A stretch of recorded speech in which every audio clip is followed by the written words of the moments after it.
Thank you, Your Honor. Your Honor, पिछले 5 साल में इस केस में जो संघर्ष चला, इसमें सबने कानून के बड़े बड़े जानकारों को देखा और सुना। कोई जमानत के लिए लड़ा और कोई केस लड़ा। अब जब फैसला गिल्टी और नॉट गिल्टी, इनोसेंट और कल्प्रिट ऐसी बातों के आगे आगे खड़ा हो चुका है, इसको सही दिशा मिलना बहुत जरूरी है। एक बात जो मैंने नोटिस की, योर ऑनर, शायद आपने भी की होगी, डिफेंस ने बाबा को डिफेंड करने के जितने भी जतन किए वो सब फेल हुए। पुलिस की कानूनी प्रक्रिया को गलत ठहराना, पॉक्सो के चार्जेस पे सवाल उठाना, बच्ची को रॉन्गली अडल्ट प्रूव करने की कोशिश करना, कभी बीमारी तो कभी कुछ तो कभी कुछ।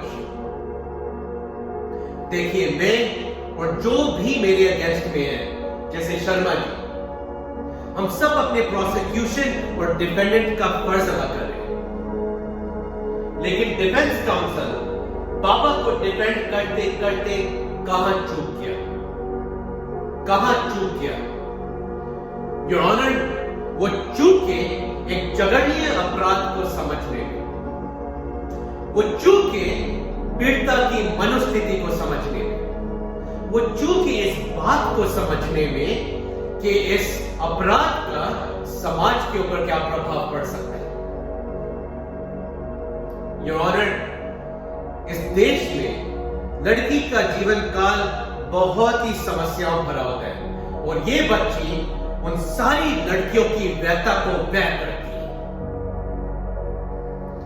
मुझे बहुत शर्म महसूस हो रही है ये कहते हुए, योर ऑनर, कि इस महान देश में हर लड़की बचपन से लेकर युवा अवस्था तक किसी न किसी प्रकार से एक बार मानसिक और शारीरिक रूप से प्रताड़ित होती है।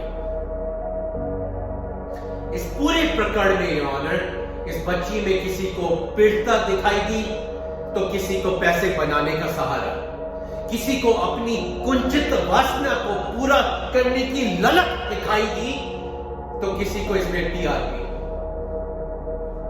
सर, मुझे, योर ऑनर, इस बच्ची में एक रौद्र काली दिखाई दी, मां दुर्गा दिखाई दी, क्योंकि ये बच्ची अपनी आवाज उठाना चाहती है, अपने लिए लड़ना चाहती है, क्योंकि ये बच्ची उन सब बच्चियों की उम्मीद है जो आपके वर्डिक्ट के ऊपर अपना आंख गड़ाए बैठी है इस बिल्डिंग के बाहर। लेकिन हमारे डिफेंस काउंसिल के लिए ये केस घूम फिर के धर्म धर्म धर्म धर्म धर्म और धर्म से बढ़ के कुछ नहीं है। योर ऑनर, अगर धर्म ही सब कुछ है तो मैं भी एक कहानी के साथ इसका समापन करना चाहूंगा। कृपया करके आज्ञा दे दीजिए। Thank you, your honour. आप सब रामायण के बारे में तो जानते होंगे, अब जानते ही होंगे, जब प्रभु श्री राम ने युद्ध में रावण का वध किया था तो मरने के पश्चात रावण को मोक्ष की प्राप्ति नहीं हुई थी। रावण, जो शिव जी के परम प्रिय भक्त थे, वो मरने के पश्चात सालों तक तपस्या करते रहे कि शिव जी उनको दर्शन दें और उनको क्षमा करें, पर शिव जी ने ऐसा नहीं किया, योर ऑनर। ये सब देखकर पार्वती जी से रहा नहीं गया और वो तोड़ते हुए शिव जी के पास गई और बोली, हे प्रभु, आप इतने कठोर कैसे हो सकते हैं? रावण जैसे अपने परम प्रिय भक्त को दर्शन क्यों नहीं दे रहे हैं? उसको क्षमा क्यों नहीं कर रहे हैं?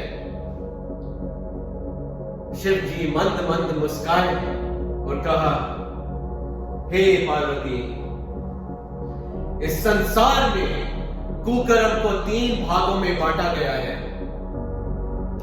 पहला पाप जो आदमी कभी जाने कभी अनजाने में करता है, उसका निवारण प्रायश्चित करके, माफी मांग के और किसी और तरीके से भरपाई लेके हो सकता है।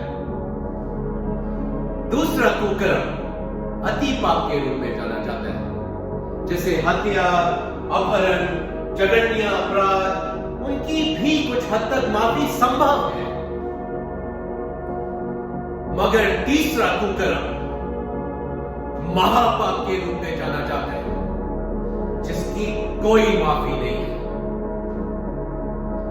इस पर पार्वती जी ने शिव जी को टोका और अचंभे से पूछा, हे प्रभु, रावण ने तो सीता जी का अपहरण किया था, वो तो अति पाप के रूप में जाना चाहिए, आप उसे महापाप क्यों मान रहे हैं? तो शिव जी मंद मंद मुस्काए और कहा, हे पार्वती, जिस पाप का प्रभाव पूरे संसार की मानवता और प्रभुता पर सदियों तक रहता है, वो महापाप के अंतर्गत आता है। मैं रावण को माफ कर देता अगर उसने रावण बनकर सीता का अपहरण किया होता, लेकिन उसने साधु का भेद धारण किया था, जिसका प्रभाव पूरे संसार की साधुत्व और सनातन पर सदियों तक रहेगा, जिसकी कोई माफी नहीं है योर ऑनर। और ये रावण है, रावण, इसे कतई नहीं छोड़ा जाना चाहिए। इसने गुरु भक्ति के साथ विश्वासघात किया, मासूम बच्चों के साथ विश्वासघात किया, इसने मेरे और हम सबके महादेव के साथ विश्वासघात